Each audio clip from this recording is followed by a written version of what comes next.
Good day. This is Predators Proclivity, and welcome. This is where we look at the data from the NHL Nashville Predators season, and I make comments on it. I'm your host, Preston Proctor. Well, happy Leap Day. It's February 29th. Tonight's opponents are the Minnesota Wild, who are 28, 25, and 6. 14, 13, and 2 when they are on the road.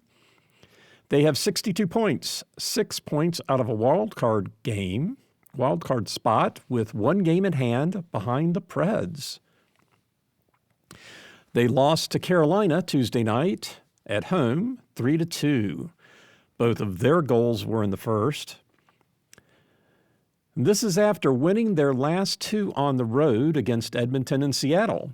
Two decent teams in the Western Conference. And from what I've heard of most NHL commentators, they all believe Edmonton's going to be in the Stanley Cup Finals. Sure. The Preds are 33, 25, and 2. They're on a 6-game winning streak after winning Tuesday night. Before that, they had won 5 straight on the road. They are in the second wild card spot with 66 points. They are tied with the Kings, but the Kings have 2 games in hand. The Blues and Flames are both 5 points back tonight with 1 game in hand. The Preds are 1-1 against the Wild so far, losing at home, winning on the road. So they're at home. Let's see if we can change that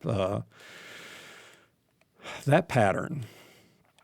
The Preds gave up 6 goals against while only scoring 1 in the third in the loss at home.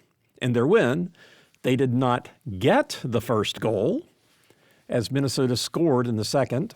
The Preds answered with 3 straight in the third. The Wild got a power play goal with about 4 minutes left and the scoring. So there you go. First goal, didn't get it, happened in the second period, but they won the game. I like it. The Preds at home. The Preds are now, after the win Tuesday night, 15-15 at home, with only 4 wins in their last 10 games. They would have been 11-9 at that point. The games that they have played in this calendar year is how I get those 10 games. They are 5-9 at home going back to mid-December. So in mid-December, they were 10-6. They got the win Tuesday night. So hopefully they are righting the ship at home and can pull out another victory tonight and keep the momentum going. At home, the Preds still have not lost the first period and won the game. So if they lose the first period, things don't look too good. They are at home 11, 8, and 10 in the first period. So 11 times they've won the first period, 8 times they've lost, 10 times they've tied. If they win the first period, they are 9-3 at home. In all of those games, they got the first goal. If they lose the first, they're 0-8. If they tie the first, they're 6-4. So it doesn't look good for them if they lose the first. I guess I've already said that. It's hard not to say that. It's one of those strange things when you're looking at data and you're thinking, wow, what sort of things can I get out of this? And here we are, 60 games into the season, and if at home, if they lose the first period, they lose the game. That's 0-8, not a huge data set, but it's still 0-8. They don't fare very well at home in the second period, which is the reason why I started looking at all this data, because I kept going to games and thinking, man, they suck in the second period. Well, I guess they don't really suck, but they're not very good.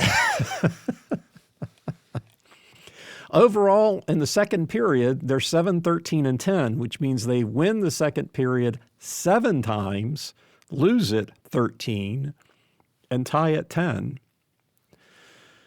And in the third period, since they won the third period Tuesday night, they are now 10-10-10. Pretty well split. Can't tell anything from the Preds games at home from what they do in the third period. Getting the first goal, again, which I used to poo-poo, currently a 2-1 average to the team, getting it. If you get it, 11-5. If you lose it, 4-10. And that's overall. At home, again, 9-3. Oh, that's when they win.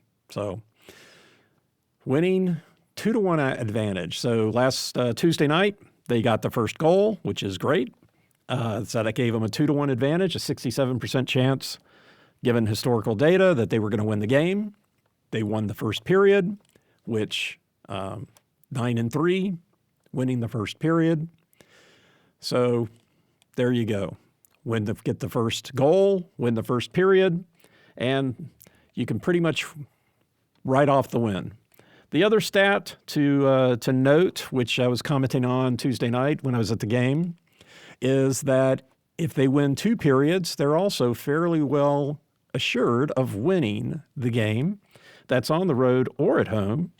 I think I only have one instance where they have won 2 periods and lost the game, and that happened just this year. It was late in the season that I saw that. So I think that was on the road even, but I'll go into that on another podcast when I kind of dive into the details of what it is that I'm looking at and how it all goes together, et cetera, et cetera. So look forward to that, and I hope this is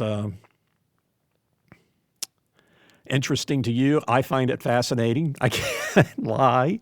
Looking at all this data and then, sitting there, when I'm at the game or I'm watching on TV and I'm like, oh, what are the trends here? And it's some trends are very strong and some trends are not. The first goal, 2-1. Yeah, okay, that's pretty good. Losing the first period at home, that's even stronger. So anyway, that's the wrap up. I can give a shout out to my 2 sponsors again here. Piggy Enterprises, a subsidiary of Piggy's World. When you bring the pig, you better have ice cream. And United Kyle Ventures. With Kyle around, you don't need to worry about your money. Thanks for listening. Again, this is Predators Proclivity with your host, Preston Proctor. Have a great night. Go Preds.